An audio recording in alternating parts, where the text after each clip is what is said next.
इस कार्यक्रम के प्रसारण पुण्यार्जक हैं श्री राजेंद्र प्रसाद जैन, श्रीमती ममता जैन, श्री प्रशांत जैन, श्रीमती दिव्या जैन, पारस जैन, श्री भरत जैन, श्रीमती सौम्या जैन एवं समस्त परिवार मुंबई। ध्यान का प्रसंग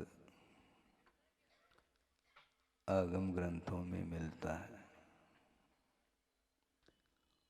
और ध्यान के फल की भी चर्चा की है। ध्यान का क्या स्वरूप है, ध्यान का कौन स्वामी होता है, ध्यान के क्या साधन हैं, इस सब के विषय में बड़ी सूक्ष्मता के साथ वर्णन किया है। और बात यह है कि ध्यान प्रशस्त ध्यान भी होता है और अप्रशस्त ध्यान भी होता है।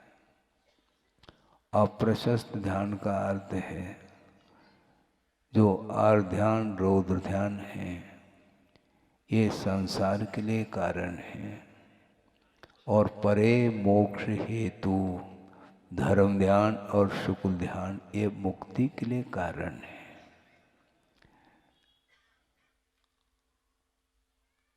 सभी संसारी प्राणी ध्यानस्थ है, लेकिन कौन सा ध्यान? अभी तक आर ध्यान और रौद्र ध्यान छूट नहीं पा रहा है। ध्यान सिखाने की कोई आवश्यकता नहीं, बल्कि ध्यान को डाइवर्शन देने की आवश्यकता है। सब ध्यानस्थ है, अपने अपने इच्छित वस्तु को प्राप्त करने के लिए तत्पर रहता है, किंतु धर्म ध्यान बहुत दुर्लभ वस्तु है और शुक्ल ध्यान तो ओम शांति अर्थात आज तो बहुत कठिन काम है। धर्म ध्यान का अर्थ क्या? धर्म में ध्यान रखना, यह धर्म ध्यान है। किंतु संसारी प्राणी आर ध्यान और रौद्र ध्यान से हमेशा आकुलित रहता है। आचार्यों का ये कहना है कि एकाग्र चिंता निरोधो ध्यानम अंतर मुहूर्तात्।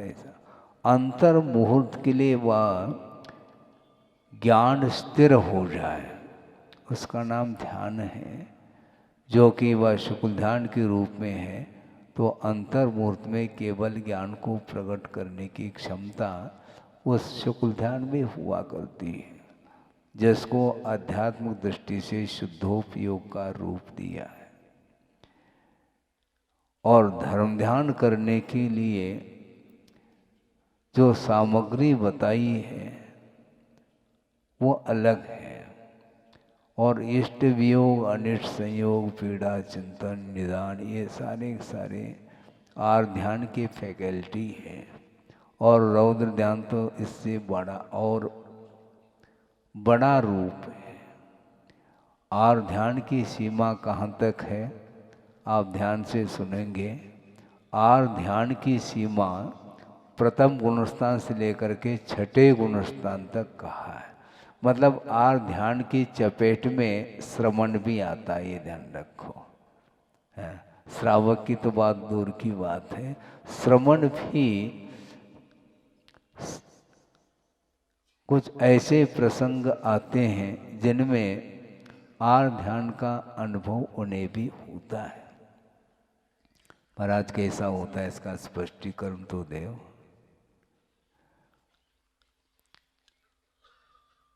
आचार्य ज्ञान सागर जी महाराज ने प्रसंग रखा था गुरुदेव के सामने कि सामान्य जो श्रमण होते हैं उनका आर ध्यान तो पकड़ में आता है, किंतु तीर्थंकर दीक्षित होने के उपरांत, केवल ज्ञान होने के पूर्व उनका प्रमाद पकड़ में आता है क्या? नहीं। यदि आता है तो किस प्रसंग में आता है? तो गुरुदेव ने उत्तर दिया था कि आहार के लिए जब निकलते हैं तो वहां पर प्रमाद प्रकट हो जाता है। कई लोगों की ये धारणा हो सकती है, विचार हो सकते हैं कि तीर्थ चलाने की अपेक्षा से आहार की क्या विधि होती है, इस अपेक्षा से वो उठते हैं, ऐसे कुछ विकल्प मन में आ सकता है, किंतु ये हेतु नहीं है। वस्तुतः आहार संज्ञा है। कल परसों भी हमने बात करी थी कि कहाँ तो 6 महीने तक लगातार उन्होंने अनशन तप किया, उसके बाद वो उठ क्यों रहे हैं? 6 महीने तक जब उपवास करने की क्षमता सामर्थ्य उनके अंदर है और अकाल मरण होना है नहीं, फिर वो उठ क्यों रहे आहार के लिए? क्षुधा के शमन करने के लिए आहार लिया जाता है। इससे स्पष्ट है क्षुधा इष्ट है क्या निष्ठ? क्षुधा रोग निवारणाय नैवेद्यम, है ना? हाँ, आप पढ़ते हैं, हम बहुत गौर से सुनते रहते हैं। क्षुधा रोग के निवारण के लिए नैवेद्य चढ़ाया जा रहा है। तो उसी प्रकार क्षुधा जब लगी है तो उसके शमन के लिए ही तीर्थंकर भी छद्मस्त अवस्था में आहार की चर्या संपन्न करने के लिए विधिवत उठते हैं। बिना इच्छा के संभव नहीं, क्योंकि छठोति परम सन्ना, छठे गुणस्थान तक प्रथम संज्ञातात आहार संज्ञा होती, ये बिना इच्छा के संभव नहीं है। 6 महीने तक जब तप किया है तो आगे भी तप कर लिया जाए, इच्छा का निरोध कर लो। संभव नहीं। उस क्षुधा की जो वेदना है उसको शमन करने के लिए वो उठ रहे हैं। इससे स्पष्ट है आहार इष्ट है। और आहार लेते समय जब इच्छा होती है तो उस समय धर्म ध्यान संभव नहीं। क्या सुन रहे हैं आप? गौर से सुनो। आहार की क्रिया और आहार की इच्छा, इन दोनों में बड़ा अंतर है। उसका भी स्पष्टीकरण हम देना चाहते हैं। आहार की क्रिया का अर्थ, बैठिए आप शांति से, नहीं तो व्यवधान उपस्थित होता है। आप जल्दी से बैठिए, बाद में आते हैं तो लास्ट में ही बैठा करें तो ज़्यादा अच्छा है, क्योंकि माइक तो रखा ही है। हाँ, कोई बात नहीं। तो मैं ये कह रहा था कि आहार की क्रिया और आहार की इच्छा, ये दो हो गई बातें। आहार की क्रिया और आहार की इच्छा। दाता नवधा भक्ति पूर्वक पात्र के करपात्र में वह आहार देता है, ग्रास देता है, देते ही नहीं लेते। समझ रहे हैं आप? संशोधन करते हैं। येषणा समिति। आप कह सकते हैं महाराज हमने तो शुद्धि बोल दी, आहार जल शुद्ध है तो आपको ले लेना चाहिए, हमारे ऊपर विश्वास तो किया करो। या आपके ऊपर विश्वास है, किंतु प्रूफ रीडिंग भी आवश्यक है। आपने संशोधन करके दिया है, मैं मानता हूं, किंतु कहीं भी चूक हो सकती है, इसलिए संशोधन करके ही आहार लेने की आज्ञा आगमकारों की है। तो इसलिए येषणा समिति पूर्वक वो आहार लेते हैं। ये जो क्रिया की जा रही है इसमें सावधान हैं। बल्कि गुरुदेव ने एक प्रसंग पर ये कहा था कि श्रमण लोग आहार लेते समय भी स्वाध्याय करते हैं। मूलाचार में जो विधि लिखी है उसी विधि के अनुरूप उस आहार चर्या को वो संपन्न करते हैं। एक बार लेंगे ये शर्त है, और अंतराय का पालन करेंगे दूसरा शर्त है। 40 दोषों से रहित हो करके, और एक बार वो भी खड़े हो करके, बैठ करके आराम के साथ नहीं, उसमें ज़्यादा लिया जा सकता है। खड़े हो करके लेंगे। हाँ, 25 किलोमीटर चल करके भी आए हैं, संशोधन करके ग्रास लेंगे तो संवेदन तो होगा, ये मीठी वस्तु है आदि आदि। संवेदन होगा क्या नहीं? तो संवेदन होते हुए भी वो बिना इच्छा के लेते, और इसी प्रकार मिल जाए ये मन में भाव नहीं लाते, और रसनेन्द्रिय के ऊपर विजय प्राप्त करते हुए उस आहार की क्रिया को संपन्न करते हैं, क्योंकि मूल गुण में पंचेंद्रिय निरोध नाम का भी मूल गुण है। तो रसनेन्द्रिय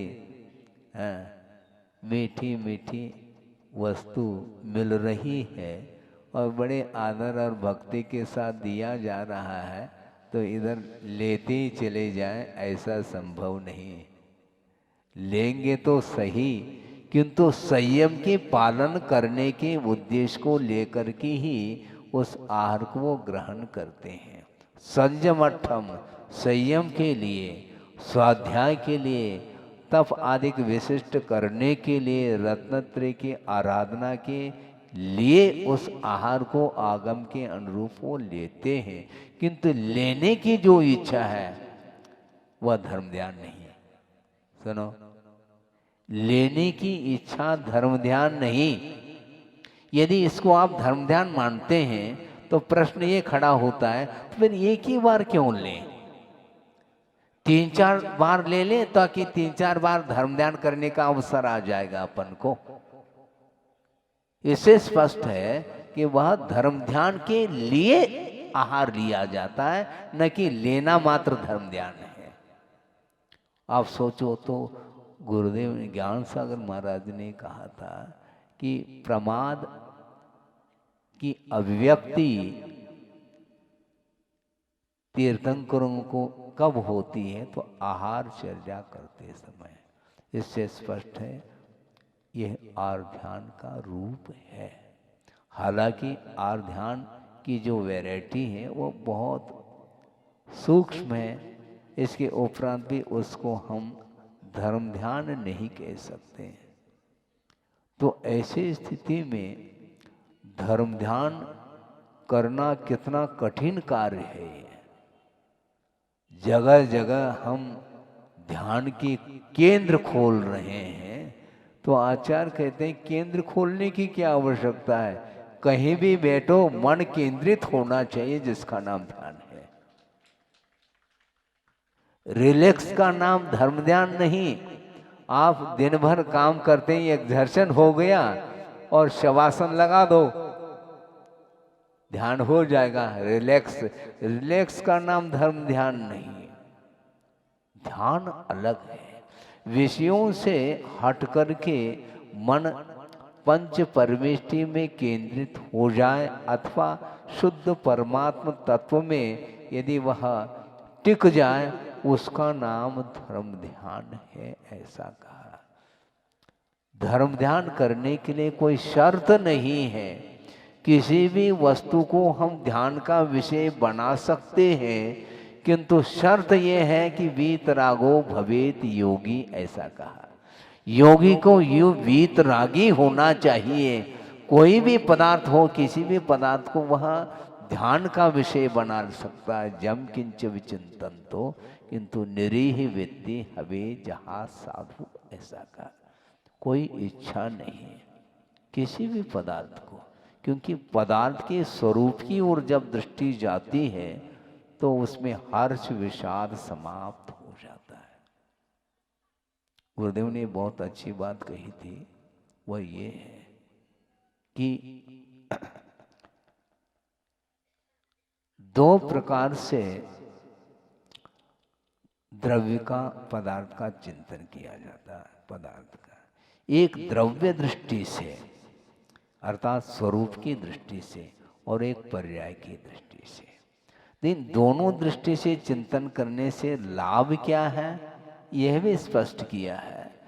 द्रव्य का चिंतन करने से भीति समाप्त होगी।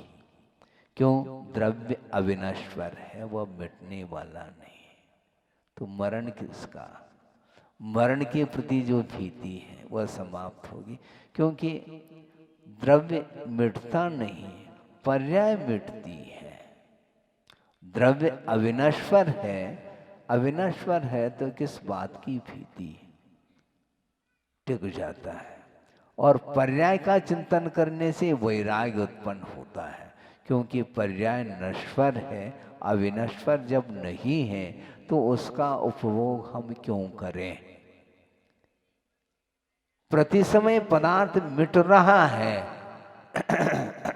अब देखो संसारी प्राणी की दृष्टि तो देखो, इसलिए हम कहना चाहते हैं महाराज, जब प्रति समय पदार्थ मिट रहा है, मिटने वाला है, इसलिए मिटने के पहले हम भोग ले,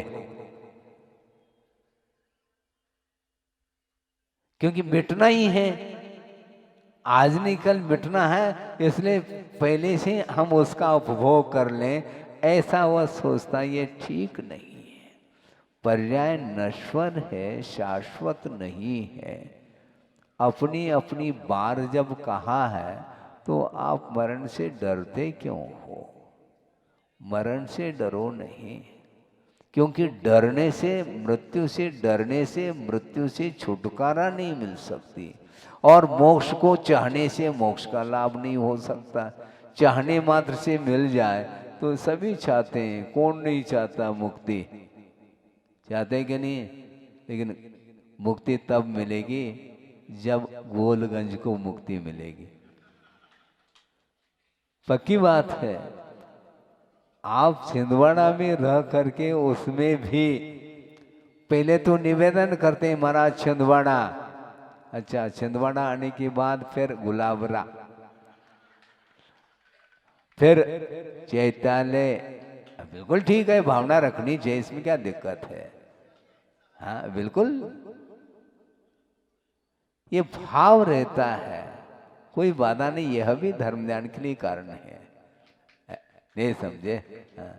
आप अपनी अपनी भूमिका के अनुरूप है, किंतु श्रवण के लिए कोई भी स्थान हो, स्थान विशेष से वो बंधते नहीं। हाँ ये ठीक है, संयम के अनुपालन करने के लिए, ध्यान के लिए पवित्र स्थान को भी चुना जाता है, चुनते हैं, लेकिन लक्ष्य ये रखते हैं कि ध्यान हमें धर्म ध्यान करना है। अनुकूलता नहीं मिलती है, मान लो प्राथमिक भूमिका में, तो अनुकूल स्थान को वो चुन लेते हैं, लेकिन अनुकूल स्थान को चुन करके वहां पर सोते नहीं, ये ध्यान रखो। धर्म ध्यान करने के लिए स्थान को चुना जा रहा है। ये जो चयन है यह धर्म ध्यान नहीं, स्थान चयनित करके वहां पर मन को केंद्रित करना होता है, उसका नाम ध्यान है। अपरिस्पंद अग्निशिखावत अवभासमानम ज्ञानम एव ध्यानम, ऐसा कहा। निष्पंद जो अग्नि की शिखा है, उस प्रकार प्रतिभाषित होने वाला जो ज्ञान है, उसका नाम ध्यान कहा है। ये आपकी भूमिका में संभव है क्या?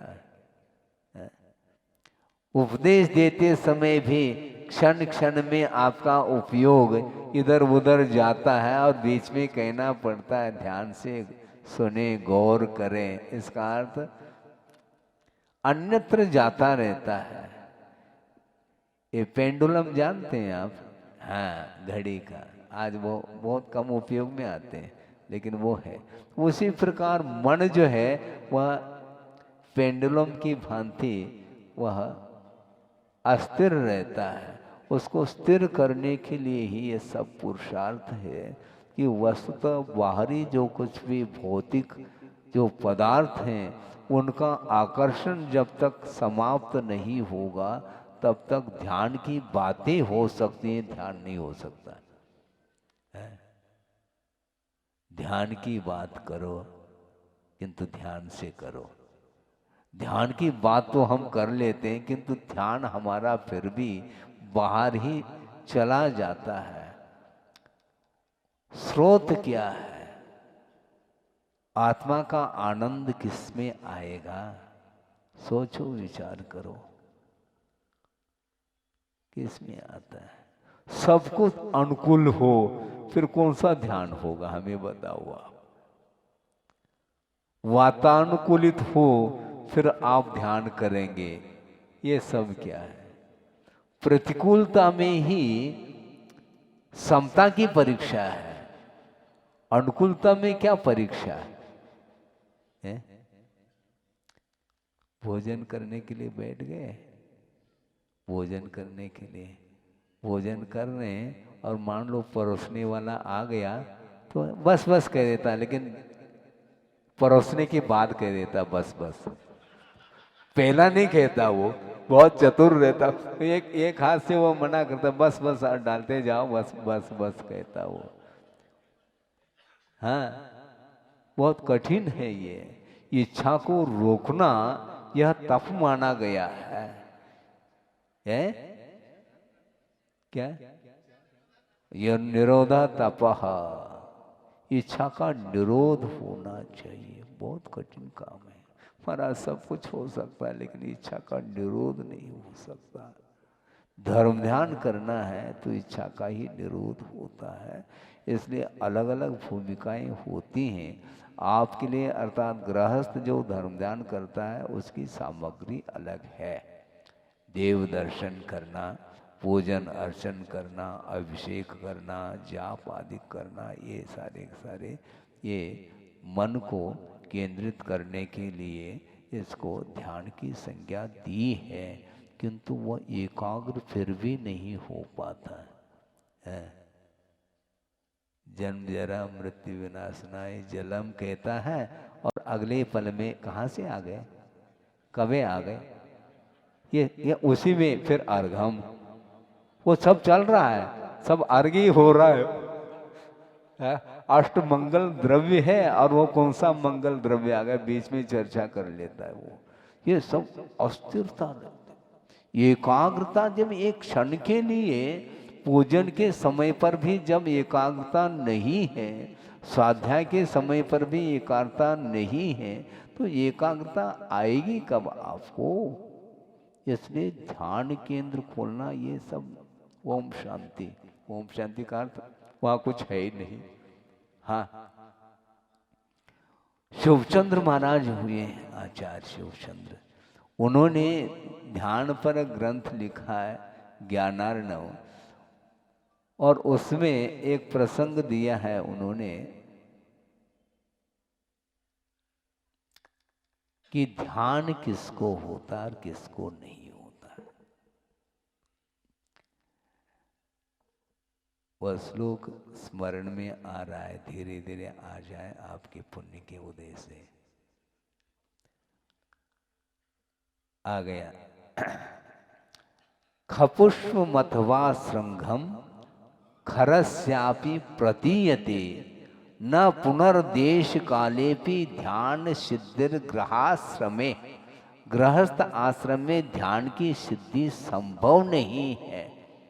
उन्होंने उदाहरण दिया है कि गधे की सींग उग सकते हैं, संभावना, पॉसिबिलिटी, हालांकि ये संभव नहीं, फिर भी एक अच्छी युक्ति के रूप में उन्होंने कहा कि गधे की सींग उग सकते हैं और आकाश में फूल पुष्प फूल लग सकता है, किंतु न पुनर्देश काले भी ध्यान सिद्धिर गृहाश्रमे।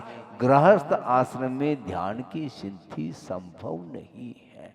और यदि ध्यान होता है तो आर ध्यान रौद्र ध्यान तो चलते ही रहता है, किंतु मोक्ष के लिए कारणभूत जो ध्यान है, धर्म ध्यान अथवा शुक्ल ध्यान, ये गृहस्थ आश्रम में संभव नहीं है। क्यों? इसलिए संभव नहीं है जब तक कर्तृत्व, भोक्तृत्व और स्वामित्व बुद्धि का त्याग नहीं होगा, तब तक वह ध्यान निर्विकल्प संभव नहीं है। महाराज, सम्यक दृष्टि हम है क्या नहीं, हाँ बिल्कुल है, आप चिंता नहीं करो। किंतु सम्यक दृष्टि होते हुए भी गृहस्थ सराग सम्यक दृष्टि है, और सराग दशा में सम्यक दर्शन होते हुए भी वह ध्यान का स्वामी क्यों नहीं होता है? क्योंकि स्वामित्व का त्याग नहीं किया। सम्यक दृष्टि है किंतु स्वामित्व बुद्धि का त्याग नहीं। आप यहाँ पर बैठ करके निश्चिंत होकर के उपदेश सुन रहे हैं, किंतु या तो घर में ताला लगा करके आए हैं अथवा एक आध मेंबर को बिठा के आए हैं, ये स्वामित्व है। हमारा में कोई स्वामित्व नहीं मरा, फिर ताला क्यों लगाते हैं आप? काय के लिए ताला लगाते हैं? अलीगढ़ का ताला, अलीगढ़ कंपनी का वो ताला क्यों लगाते हैं आप? जब सब कुछ आपका ये स्वामित्व नहीं है तो ताला हुआ है, क्यों लगाते हैं आप? इससे स्पष्ट है उसके प्रति स्वामित्व भाव है। भूल करके भी आप दूसरे के घर में प्रवेश नहीं कर सकते। रात के 12 बजे भी वो अपना, ये अपना छोटा नहीं है ना, ये अपना परिवार है? अपना परिवार है, भले ही छोटा हो या बड़कुल हो, बात अलग है, लेकिन है अपना परिवार। परिवार है, दुकान है, मकान है, जमीन जायदाद, ये जो कुछ भी है, इसके प्रति जब तक स्वामित्व भाव रहेगा तो स्वामित्व है तो कर्तृत्व भाव भी रहता है और भोक्तृत्व भाव भी रहता है। ये तीनों जहाँ तक पलते हैं वहाँ तक ध्यान संभव नहीं। परिग्रह का विमोचन किए बिना ध्यान करने के लिए जो प्रयास करता है वो शिवचंद्र आचार्य महाराज ही कह रहे हैं। बिना रत्नत्रय का अवलंबन लिए यदि ध्यान करने का प्रयास करता है तो उसका वह ध्यान किस प्रकार निरर्थक सिद्ध होगा। तो आचार्य कहते हैं अपने मस्तिष्क के बल पर पहाड़ को फोड़ना चाहता है तो पहाड़ फूटेगा क्या या नारियल फूटेगा? मस्तिष्क ही फूट जाएगा। ये जिस प्रकार संभव नहीं है उसी प्रकार रत्नत्रय का आलम्बन लिए बिना यदि ध्यान करने का प्रयास करेंगे तो न भूतो न भविष्यति। इसलिए आपकी भूमिका में यदि कोई ध्यान है तो यही ध्यान है, पूजन अर्चन दान है, इसमें आगे आ जाओ। ये भी, ये पेपर भी कम नहीं है, ये इसमें भी मेरिट में आना चाहिए आप लोगों को, है बिल्कुल आ ही रहे हैं, लेकिन और भी इसमें बढ़ोतरी होनी चाहिए। तो मैं ये कह रहा था कि धर्म ध्यान बहुत दुर्लभ चीज है, कदम कदम पर और ध्यान में आ जाता है। इष्ट वियोग, अपने लिए जो इष्ट पदार्थ है उसका वियोग होती ही विकलता आती है। अनिष्ट का संयोग हो गया तो उसका प्रतिकार का भाव, जहां तक प्रतिकार का भाव है वहां तक आध्यात्म है। क्योंकि प्रतिकार अनिष्ट का होता है तो अनिष्ट का जब समागम होता है तो उसके प्रतिकार के लिए वो खड़ा हो जाता है, और इष्ट का वियोग हो गया तो उसके समागम के लिए बार बार तत्पर रहता है। इसी का नाम आर्ध ध्यान बोला है, और इससे ऊपर उठ जाता है तो धर्म ध्यान की भूमिका मानी जाती है। हाँ, बहुत एकदम क्लियर कट है ये। ये क्षण के लिए भी इष्टानिष्ट की कल्पना से ऊपर उठना ये गृहस्थ के लिए कैसे संभव है? लेकिन फिर भी उसकी भूमिका के अनुरूप आचार्यों ने साधन सामग्री दी है, उसका आप निरंतर अपने भूमिका के अनुरूप आवश्यकों का पालन करना चाहिए। दानम पूजा शील मुवासु सावयानम चौ बिहु धम्मो, श्रावकों के ये 4 आवश्यक अथवा धर्म माने गए हैं। दान, पूजा, शील और उपवास यथा योग्य, यही उसके लिए धर्म ध्यान के लिए कारण माने गए। ये करते रहिए। कब तक करें महाराज? पुनः हो गया आकुलता क्यों? गाड़ी चूक रही, कब तक करें? जब तक कार्य संपादित ना हो तब तक करते रहना आपको। हाँ, प्रतीक्षा प्रतीक्षा नहीं करना, कार्य करते रहिएगा। फल की ओर इच्छा रखे बिना आपको कार्य करना है। कि वस्तुतः जो आत्मिक शांति है उसका स्रोत कहाँ है, यह पकड़ में नहीं आ रहा है संसारी प्राणी को। एक छोटा सा प्रसंग, 10 बज रहा है इसलिए एक छोटा सा प्रसंग आपके सामने रख करके इस विषय को पूर्ण कर लूं। वो ये है, आउट ऑफ कंट्री से कुछ यात्री भारत में आ गए। हमने सुना था गुरुदेव के मुख से, आपके सामने रख रहा हूं।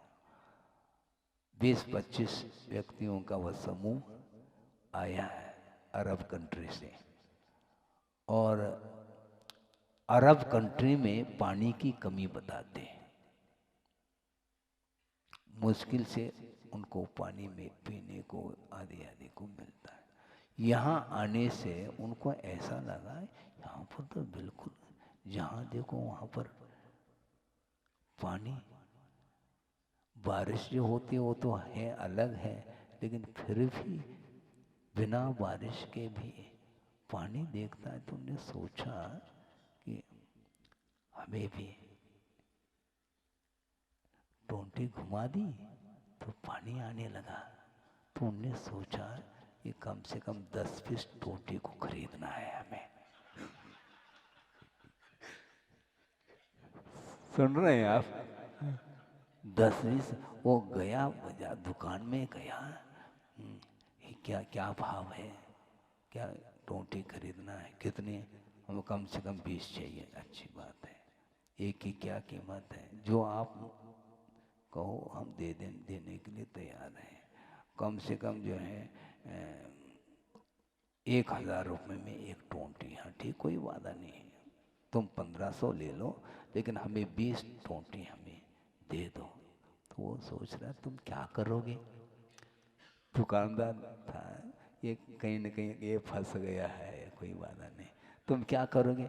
नहीं, हमें पानी की आवश्यकता है। अच्छा, वो मन में सोच रहा है ये भ्रमित है, ये कोई वादा नहीं, हमें क्या लेना देना, हमें तो बेचना है। तो उन्होंने खरीद ली 20 टोंटी और ले गया वो। और 20-25 लोगों की टीम थी और रात में सोना है, शयन करना है। सारे तैयारी, शयन कक्ष में पहुंच गए और लेट गए। और जो उसने खरीदा था वो एक उठा करके देख रहा है, टोंटी को घुमा करके कि पानी कहाँ से आता, नहीं आ रहा है। अरे ये क्या हो गया? कोई बात नहीं, इसमें कुछ मिस्टेक हो सकता है। दूसरा ले लिया, उसको भी टोंटी घुमा दी और 20 के 20 टोंटी घुमा घुमा करके देख रहा है। तो दूसरा जो है पास में जो लेटा था वो सोच रहा, देख रहा, तुम ये क्या कर रहे हो? पागलपन थोड़ी, हमें ठगा गया है। हमने सोचा कि यहाँ पर भारत में बिल्कुल पानी की कोई कमी नहीं, हमने 10-20 जो है टोंटी खरीद ली, क्योंकि घुमाने से पानी आता है। इसलिए मैं देख रहा हूँ, तुम पागल हो। टोंटी में पानी नहीं, टोंटी में से पानी आता है, लेकिन टैंक हो तो। बात समझ में आ रही कि नहीं है? कि आत्मा का रस कहाँ से आएगा? विषयों से नहीं आएगा। आत्मिक जो सुख है वो पंचेंद्रिय के विषयों के माध्यम से वह सुख का संवेदन करना चाहता है, सुख भोगना चाहता है। विषयों में सुख नहीं है, इंद्रियों के माध्यम से सुख नहीं मिलता। इंद्रियातीत सुख को प्राप्त करने के लिए आपको, आप हंस रहे हैं उसके दृष्टांत को देख करके, लेकिन प्रत्येक संसारी प्राणी की दशा यही हो रही है। कोई कार खरीदा है, कोई फ्रिज खरीदा है, हाँ, कोई मोबाइल खरीदा है, कोई और कुछ खरीदा है, तो बिल्डिंग हवेली बना रहा है, ठीक है बना लो आप। इन सारे सारे भौतिक पदार्थों में यदि सुख होता तो तीर्थंकर क्यों त्यागे, वो उन्हें छोड़ क्यों दिया, उसमें यदि सुख मिलता तो वहीं रहते, वो संभव नहीं। आत्मिक सुख के लिए पर पदार्थों से अपने आप को ऊपर उठाना पड़ेगा। धर्म ध्यान करना चाहो तो आर ध्यान और रौद्र ध्यान की अंत्येष्टि होनी चाहिए। मोह की अंत्येष्टि जब तक नहीं होगी तब तक केवल ज्ञान होने वाला नहीं है। तुम प्रतीक्षा करते रहो, प्रतीक्षा करने से कुछ नहीं होगा। समय हो रहा है, आगे भी जो भी औपचारिकता है हमने सुना था, तो ठीक है उसको भी संपन्न करना है। ये ध्यान हमें भी है, क्योंकि धर्म ध्यान ये धर्म ध्यान के लिए ही कारण है। इसलिए मैं इतना उपयुक्त समझता हूँ कि वस्तुतः गृहस्थ जीवन में वहाँ पर अपने कर्तव्य का अनुपालन करते हुए भी धर्म ध्यान की भूमिका अपने ढंग की होती है। इसलिए पंच परमेष्टि की उपासना करने वाला जो श्रावक होता है वह भी यथायोग पूजन अर्चन आदि के माध्यम से धर्म ध्यान को संपन्न करता है। उसी प्रकार श्रमण लोग भी अपनी भूमिका के अनुरूप वो भी धर्म ध्यान करने में लगे हैं। इसी प्रकार आर ध्यान रौद्र ध्यान को छोड़ करके धर्म ध्यान का हम आलम्बन लेते हैं तो कर्मों का विच्छेद हो सकता है।